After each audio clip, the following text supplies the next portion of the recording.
makes sense. Okay, good afternoon, and thank you all for, hold 1 second. Sorry.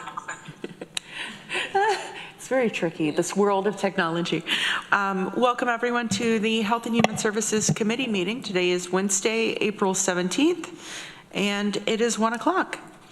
We have a pretty light agenda, and I just wanted to ask our committee members if there are any changes to our agenda. Okay, Travis is going to join us via Zoom this afternoon. Is there anyone here for public comment? Okay. Okay, we're going to close public comment. I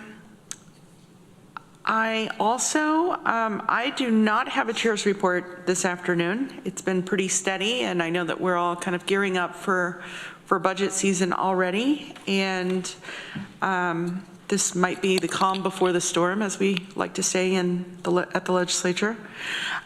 We are also going to have a discussion on rescheduling of our June committee meeting via email and on a doodle poll, because I think that's probably the best way to go about it. We want to get input from all 5 of our committee members, and it's just easier to get an idea of how to do that on a Zoom or on a doodle poll.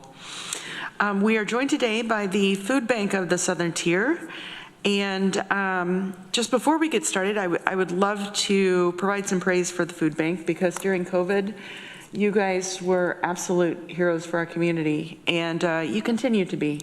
I know that I helped at one of the Food Bank events at TC3, and just to see like the community members that needed help, community members that were helping, I mean, it was truly a great sense.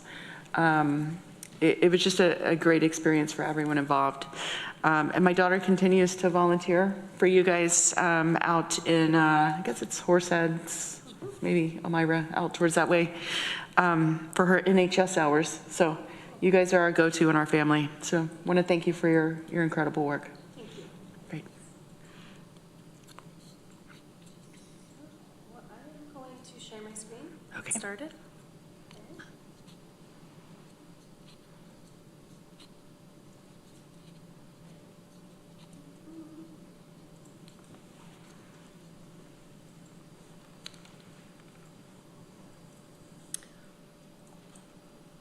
Okay, let me put it in.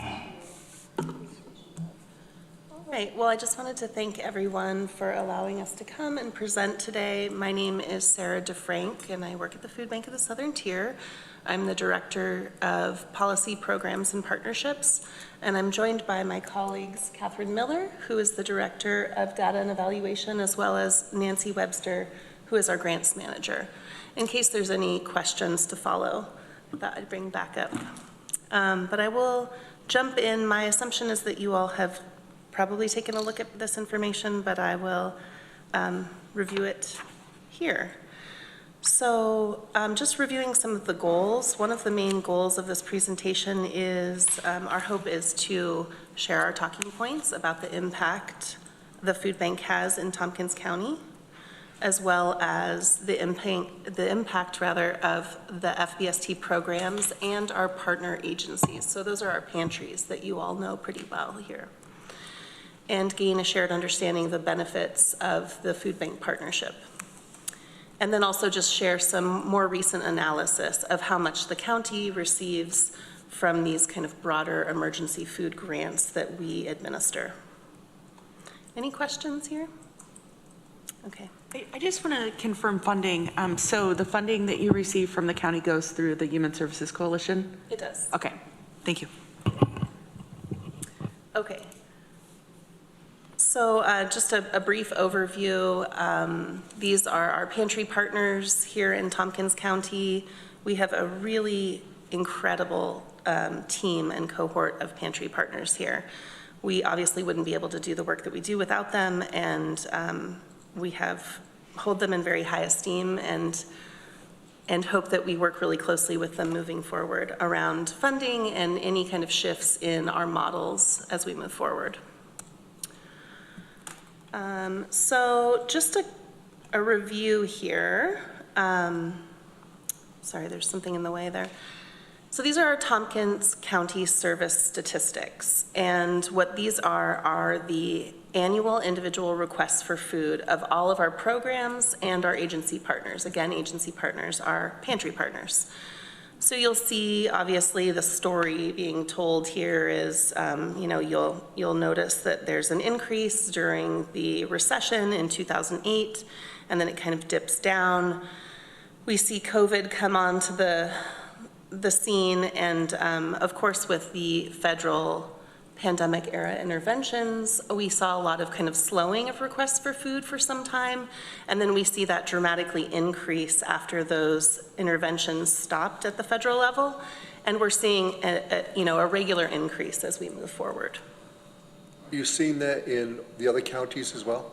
Yes, this is a fairly national trend. So, the cost of food, as well as people not recovering as quickly as everyone thinks they're recovering from the pandemic.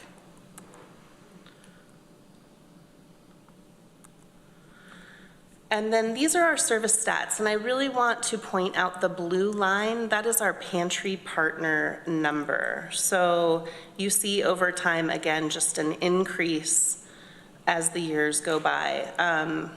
We have a really strong couple of meal sites, obviously, in Tompkins County that are doing incredible work. And then our MFP count, which I'll have on a later slide, is fairly low here in Tompkins County because of the robust pantry partnership that we have.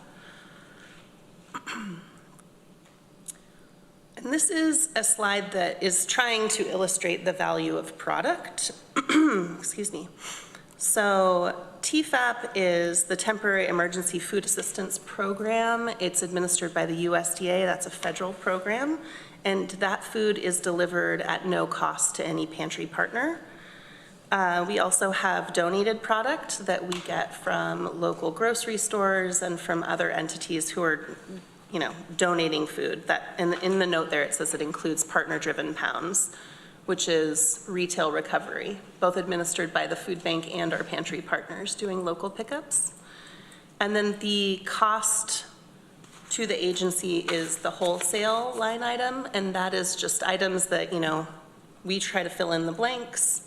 We get it at a wholesale cost, so there's still a benefit and savings to our partners in that transaction.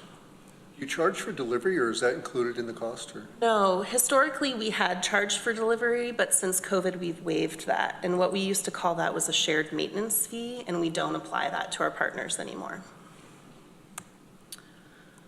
Okay. So again, I want to just reiterate, these are preliminary results. Catherine, our data guru, is still working on some numbers, but these are fairly solid, so we feel confident in sharing them. And then we move on to the state and local food grants. So I have some just descriptions down at the bottom in bullets, but the HIPNAP food grant is the Hunger Prevention and Nutrition Assistance Program. It's administered by the Department of Health. It's obviously a New York State program, and Nourish New York is administered by Ag and Markets. And then we have a Healthy Harvest grant that we administer internally. Obviously, there's the Tompkins County grants that we receive from Tompkins County. There are other external community grants from foundations, et cetera. And then our internal food bank grants are things like emergency cold storage, initiatives that we've created after realizing that pantries needed more support. So this is targeted intervention to hopefully make their engagement easier.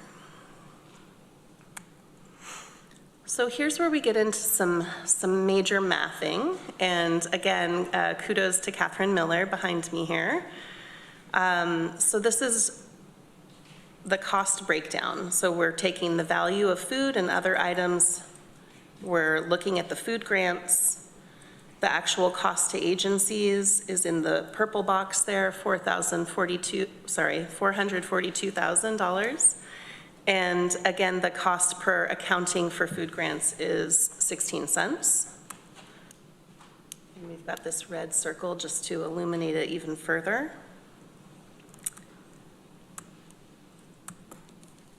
The next slide is internal and external non-food support and that's allocated obviously to Tompkins County. So some of the non-food grants that we work with, one is the HIPNAP Operations Support and Capital Equipment. It kind of says there what it does, but that's for operations and equipment, not for food. And so pantries are able to apply for this grant, and we administer the grant and have a panel of folks that kind of review the applications. These are really tricky grants to navigate. I'm sure that some of our pantry partners could attest to how difficult it is. We try really hard to make sure that everybody's getting the money that they need, but one of the internal kind of impact grant programs that we started was because this grant was so challenging for people to navigate, we thought, why is this so hard? People need refrigerators, they need shelving. So we have our internal impact grants kind of as a buffer because, you know, some of the grant applications are really tricky. So just highlighting our emergency cold storage grant, that started as an impact grant, but because it's so popular and because people are seeing an increase in requests for food, so they're seeing more folks come to their pantries. The emergency cold storage grant was made just a line item in our internal budget, knowing that we're seeing this increase, we know that people need this support, we're going to prioritize it. So some of the other impact grants that we've been working on are around sourcing culturally relevant food, home deliveries, other kind of issues that are cropping up as important to our clients. So this slide is the total value provided to Tompkins County agencies. Again, there's a lot of numbers there, but we've got some helpful circles that are kind of walking us through some of the prominent numbers. So what we're taking here is the value of food and other items, our food grants, and then adding in the non-food grants to show the total value that the Food Bank of the Southern Tier provides to Tompkins County, and that's $4.6 million. Of course, that's not out of our pockets necessarily. It's all of the money that we are, you know, funneling into the county through services and programs. And this is just a slide to kind of illuminate the programs that we run. So aside from our incredible pantry partners in the county, the Food Bank of the Southern Tier administers these programs. As I mentioned, we have one mobile food pantry that's in Freeville.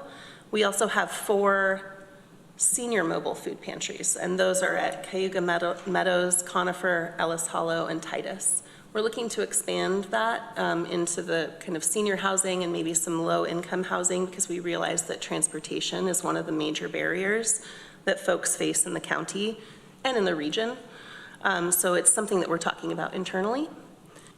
We also host kids' farmers markets. Those are programs that are mostly administered by schools, but also some summer programs. We have both year-round and summer-specific kids' farmers markets. They're lovely. If you haven't gone to one, I hope that you can get out to one. We can share a schedule of that. And right now we have participants in Groton, Ithaca, Newfield, Trumansburg, and TST.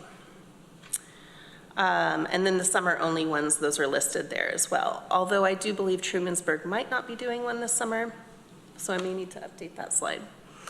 And then our backpack program has been a really popular program. It's very much a Band-Aid for kids who need food right away. It's, you know, shelf stable, so it's kind of incomplete, but it is something that's very important, and we're working to also build our school food center programs to have a more holistic opportunity for people, families to shop for the whole family instead of just the student. And this is just a snapshot of total pounds provided to Tompkins County.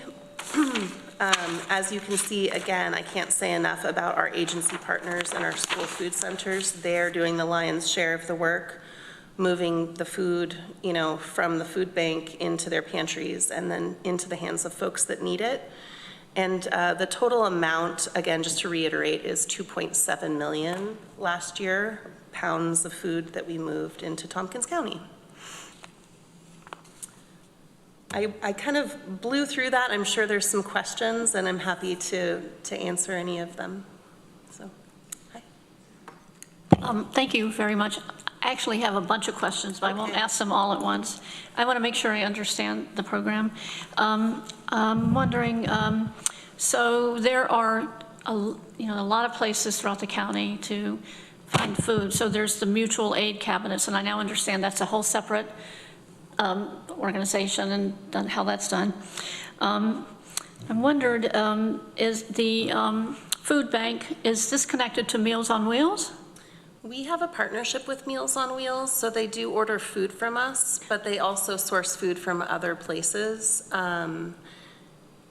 So yes, it is connected, but they are very much their own entity Okay, so as it's well. a separate thing, so Yeah. their statistics are Yeah. separate, okay.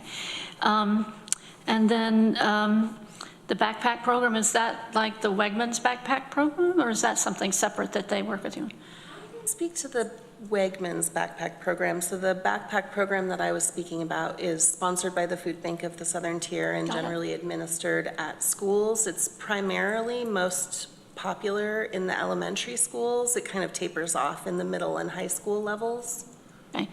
And then I know Wegmans always has a big, you can donate to the food bank, but that's part of your donations to food bank. But is it included in your budget, or is it, how is that factored Yeah, in? that's a part of our budget, Okay. certainly, yeah. So that would be, we have a pretty robust relationship with donors, not just, governmental agencies at the federal level, the state level, and the local level. We also have our community foundations and then our corporate donors.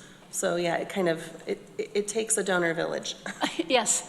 And then I had just one last question. I know when I worked in the public library here, we often, the main library and the rural libraries often talked about how to partner with food bank, and I don't know if there is anything in place or if it's started or not started. There's a huge opportunity there, and I do believe it's really important to consider libraries kind of in the way in which we plan to go, kind of like the emergency food Yeah. 2.0 version. We do have one partner in Groton. Yeah, that's the one they do a great job. Incredible. Yeah, yeah. Incredible individual, and I think that that's a model that we'd like to replicate for Yeah, sure yeah. in our service Sarah's area. fantastic at Yeah. that, yeah. Absolutely. Thank you very much. I really appreciate the work that you all do. Travis Brooks? Yeah, I just want to say thank you for the work that you all do. For years, we've been a partner with the food bank at the Greater Ithaca Activity Center. We serve thousands of dinners, lunches, breakfasts, and snacks a year, and we would not be able to do it without the partnership with the food bank. A lot of families in our community have been able to get healthy meals because of you all. The service is absolutely amazing. Oh, thank you so much, but really it's so reciprocal. I mean, your organization is incredible and we obviously wouldn't be able to do it. We're a wholesaler more than anything, we are the warehouse and we move the food. And so I appreciate your organization. It's an incredible organization. Thank you. Well, thank you. Amanda Champion, then Randy. Yeah, thanks so much for this. I'm just wondering, what is the biggest gap that you have? Is it funding? Is it reaching people? Is it getting enough food? I'm sure there's gaps all over the place, but what is the hardest thing? I would say the first two are high on the list of gaps for sure. I don't think that there's a lack of food. I think there is in many instances a lack of funding, especially when we have uncertainty at the federal level and at the state level. There's not there are timelines in which we receive money and funding, but that can put our pantry partners under a great deal of stress when their coffers get smaller and we're waiting to receive money. So I think I'd like to see that somehow level out. And then, there are folks who don't know about pantries. There are folks that don't want to go to pantries. And, you had mentioned, Susan, the blue cabinets, the mutual aid cabinets, and I think that those act, you know, in a way that the food banks and their pantry partners can't. And so I do think it's like a multi-leveled intervention for people to access food the way in which they want to. I would be remiss if I didn't talk about SNAP. Our SNAP participation rates in Tompkins County are somewhere in the mid 45 percentile. That means, you know, another half of the likely eligible individuals are not receiving SNAP. I used to receive SNAP. I used to go to pantries. I enjoyed going to a grocery store to get my food. I would hope that we could do that for other people. So there's a lot of opportunities for us to kind of leverage our power and also meet people where they're at and help people get food the way they want to get food. Randy Brown? Thank you for the presentation. I'm looking at the list of the network in Tompkins County.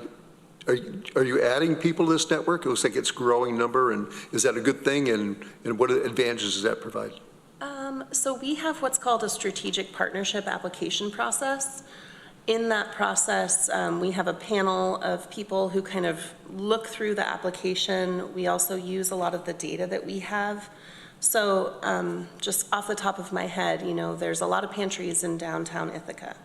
If someone were to apply and want to be a pantry partner in downtown Ithaca, we would probably say, can you partner with the existing pantries? Is there something else you want to do?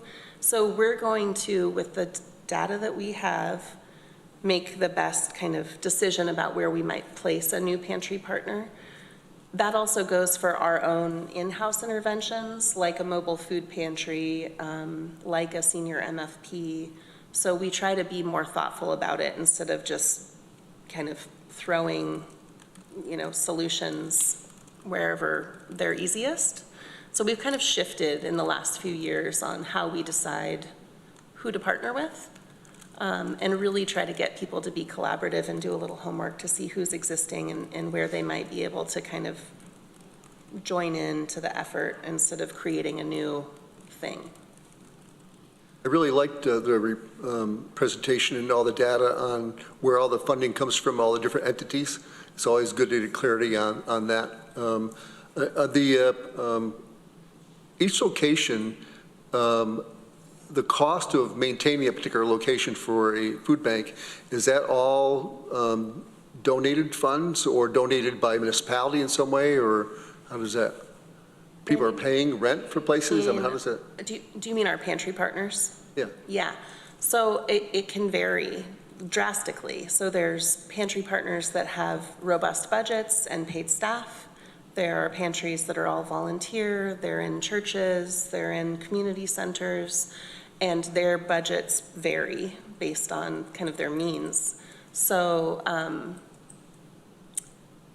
yeah, it can come from a number of different places. There's been some instances in the past where if a pantry falls kind of in a sticky situation around rent or not being able to keep their power on, we've done an emergency grant to help them along. But when we do partner with a pantry, we do ask them if they have a budget that will sustain them to some degree, that they will contribute to some of the wholesale products.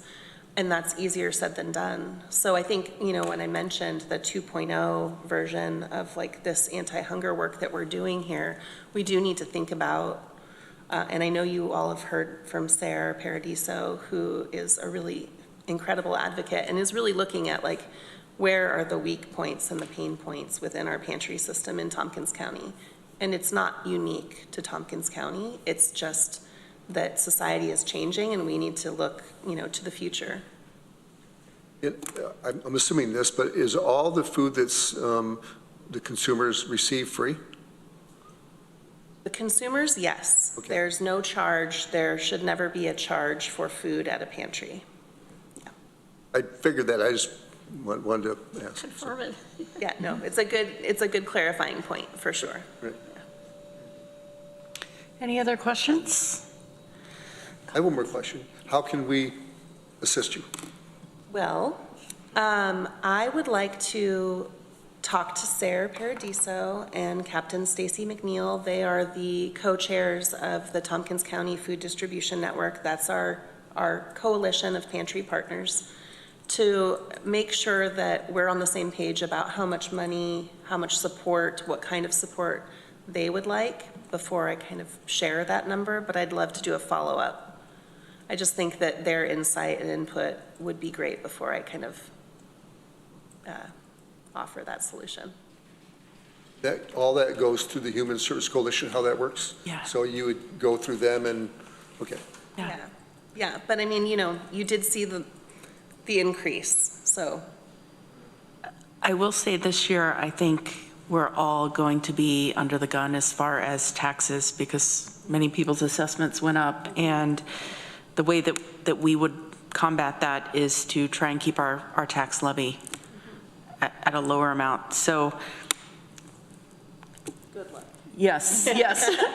Understood. That might be helpful, Yeah. going into the conversations, is that I think all 5 of us on this committee are givers. We love our human services committee organizations and realize that they're the foundation of our community and our county. But it's going to be a really hard year for all of us, trying to figure out this budget without making certain cuts. And FEMA lowered their number they're providing as well. So it's down to like 30,000. Oh my gosh. Yeah. Wow. Yeah, continued to drop. Oh, wow. Well, I do appreciate all of your time and insight, and if you ever have any questions or follow-up, my information's there, but happy to have further conversations if you want to get out to any sites. Obviously, Travis knows where you can go, but That's right. yeah, thank you so much. Great, thanks, Sarah. Thank you. Thank you all. Appreciate it. Okay, next in our agenda, why don't we go ahead and do our voting issues first in case someone has to leave early. We have 2 advisory board appointments, and I think our last meeting, we had kind of messed this up. In order for Randy and Travis to be part of the rec partnership board, we need to vote them in as members. Is that right, Katrina? Okay.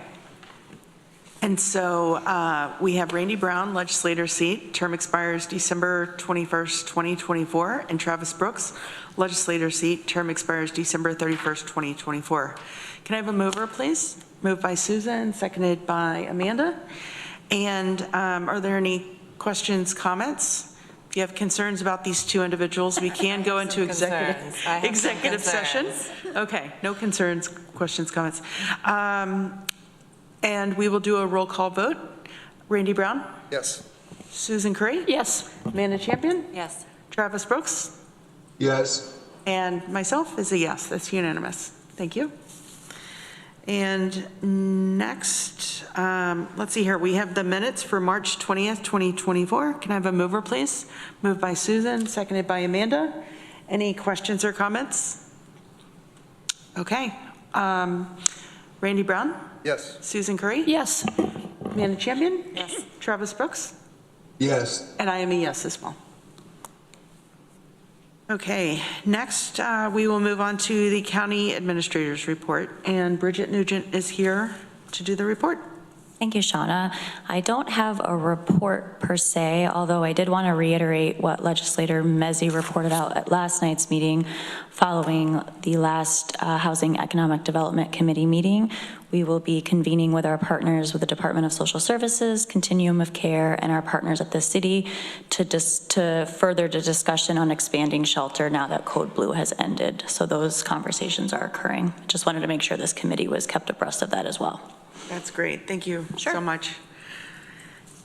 Next, we have the departmental updates, and we'll just go around on our Zoom, and if there's something going on in your department, or if you'd like to make an announcement, that would be great.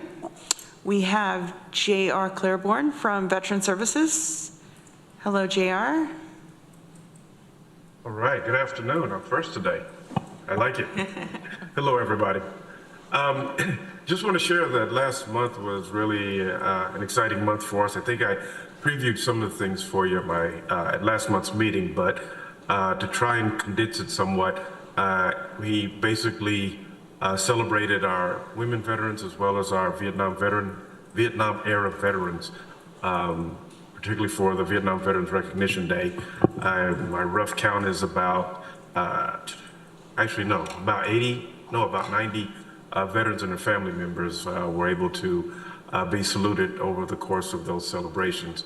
In particular, with our Vietnam Veterans event, we had presentations by our, had presentations by a veteran who talked about the plight of Hmong or Laos veterans who are, basically they basically fought for us under contract with the CIA, but they're unable to get benefits through the VA because their discharge papers were not signed by the Department of Defense.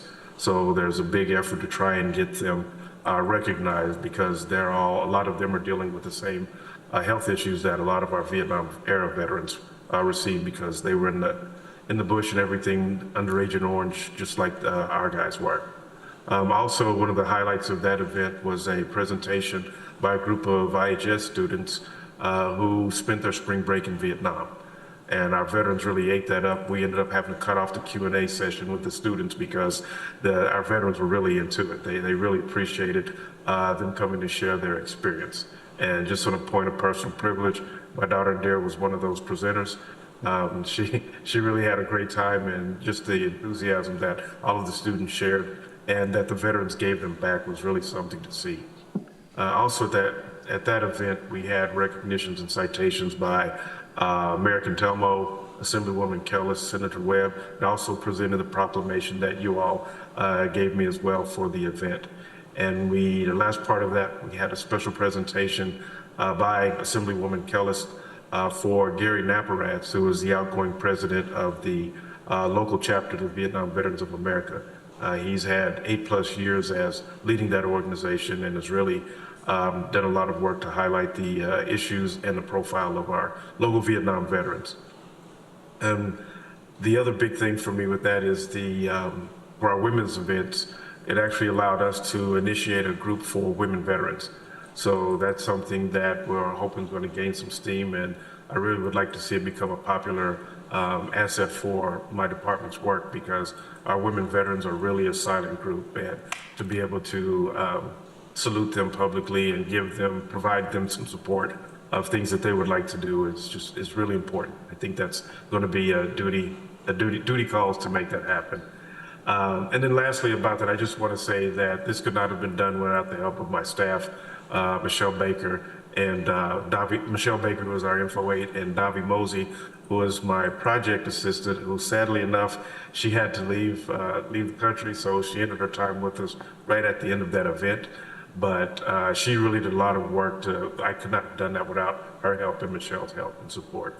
And the last part of that is that was done largely with the support of the Joseph P. Dwyer Peer-to-Peer Veteran, one more time, Joseph P. Dwyer Peer-to-Peer Veterans Assistance Program. Those funds really helped me leverage our county funds and really do these big events for our veterans community. Wow, there's a lot going on, JR. Yes. You've been busy. I'm still catching my breath and catching up on everything that I left behind over the past few weeks. But I know our veterans community has been very happy. They've been really sharing the kudos. I'm hearing it from other people, and they really appreciate the support. That's great. It's hard to believe that 5 years ago we did not have a Veteran Services Department. And, you know, to see the work that's coming out of that department, it makes us realize what a gap there was. So. Thank you. Yes, this July will be my 5th anniversary here. So, yes, awesome. Trying to do a lot in a little bit and want to make sure that I do a lot more for the county. So I really appreciated this opportunity. It's been my own pleasure to serve. That's wonderful. Thank you. Any questions or comments for JR? Okay. Thanks, JR. Thanks, JR. Thank you. Take care, everyone. You too. Next, we have Karen Bullis from Office for the Aging.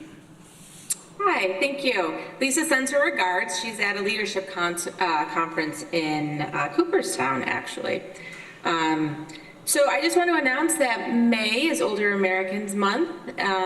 This year's theme is Powered by Connection, and there are a lot of good events coming up next month, one of which is our annual luncheon that we will be holding on Friday, May 3rd at the Hotel Ithaca.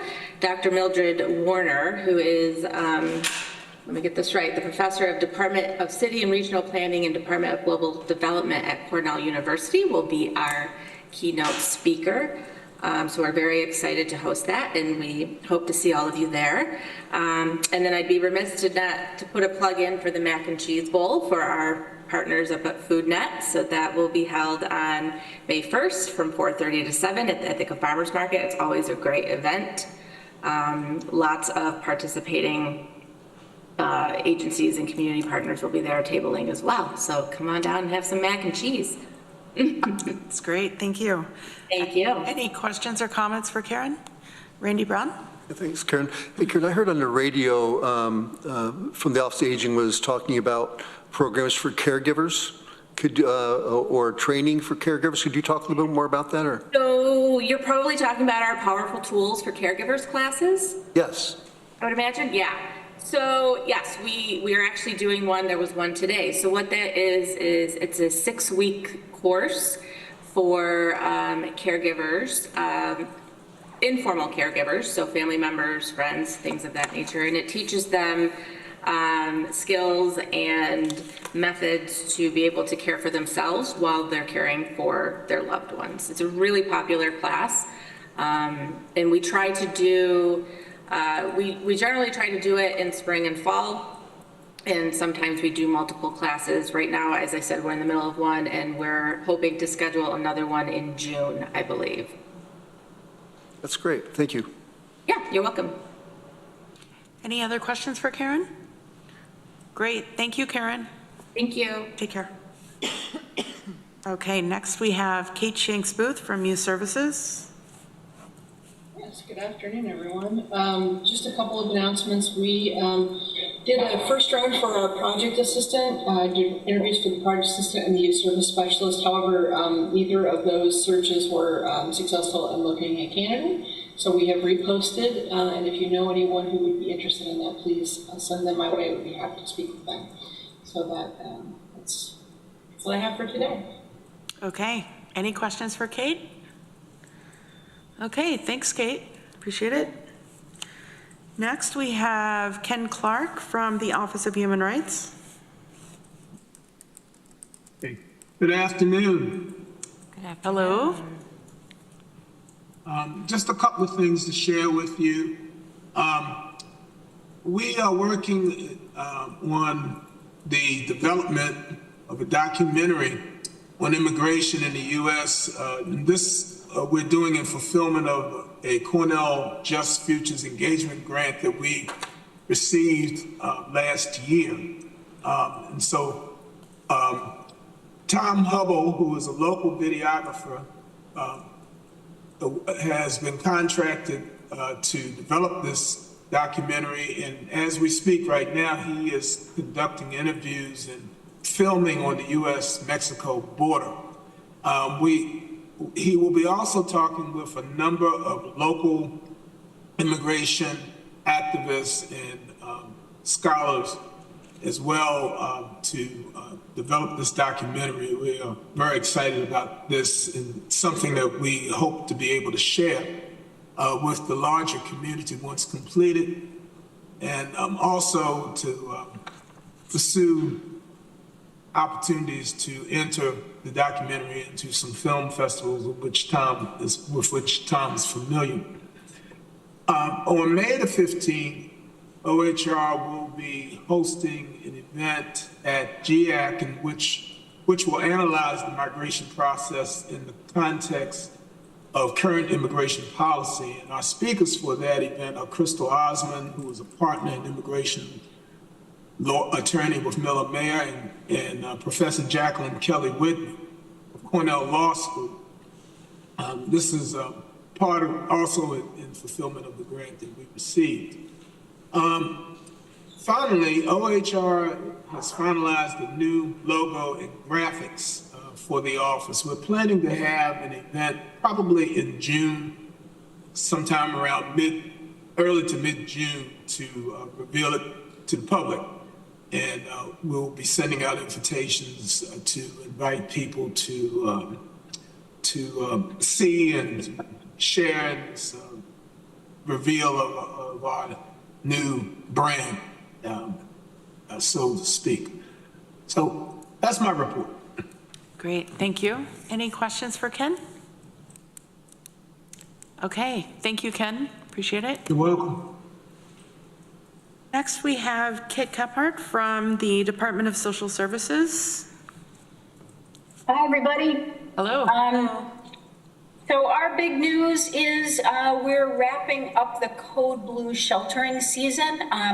Monday really marked, well, typically our annual contracting season ends on the 15th of April. But of course, the way that things go, that ended up being a Code Blue night. So we did continue to shelter folks, but the last 2 days have not fallen into that category. So we are, to kind of share some numbers, prior to the last census we received prior to the last couple of days, we had about 207 people still sheltered.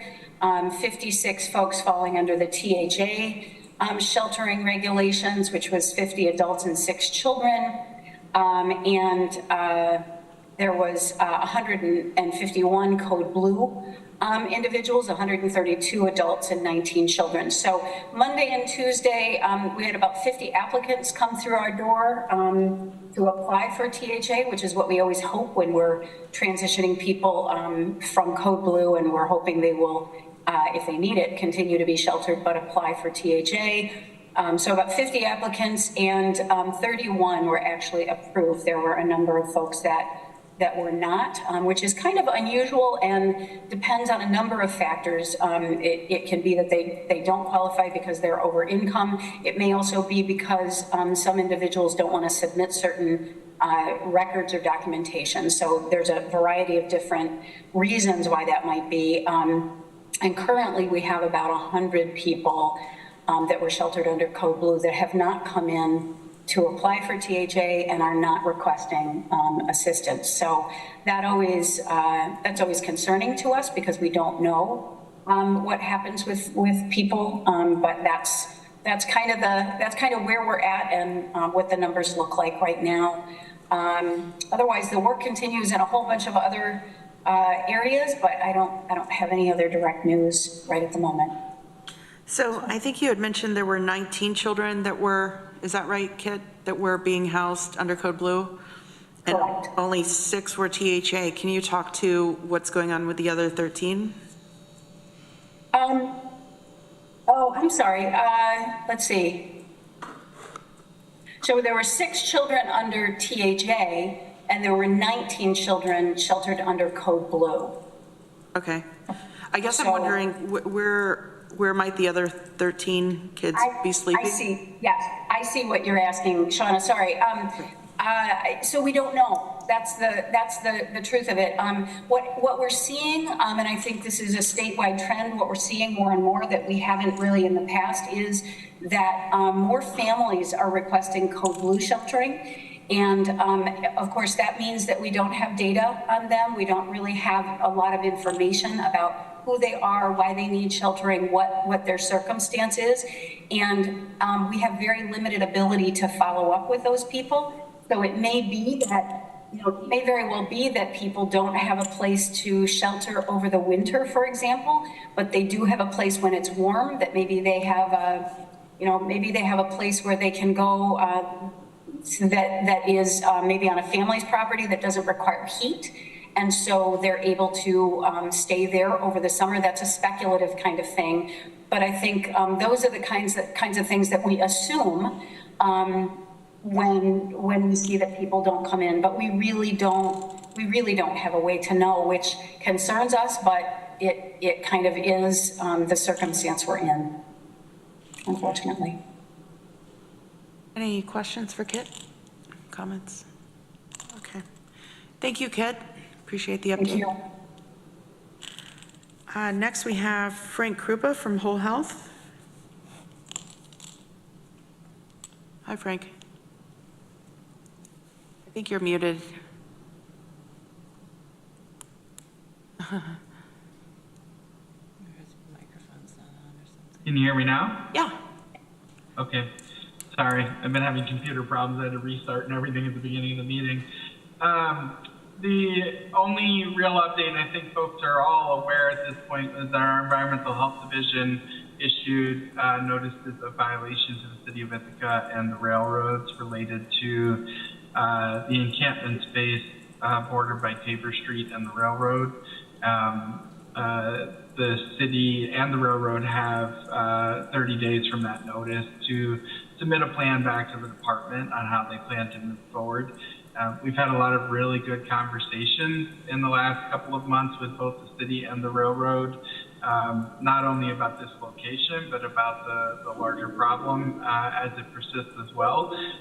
So we're looking forward to the next step of receiving those plans and hopefully starting to see some improvement in the encampment areas. So, that's all I have, and I'm happy to answer any questions. Thanks, Frank. Any questions? Randy Brown? I don't have any questions, but thank you for issuing that notice of violation. It's a good step forward. I did want to comment that at the last meeting, we talked about youth engagement and the summit and those kinds of things. And so we had a meeting last week, I think it was, and talked about that. And I thought about it. I think the summit's a bad idea. I think we already know what we know.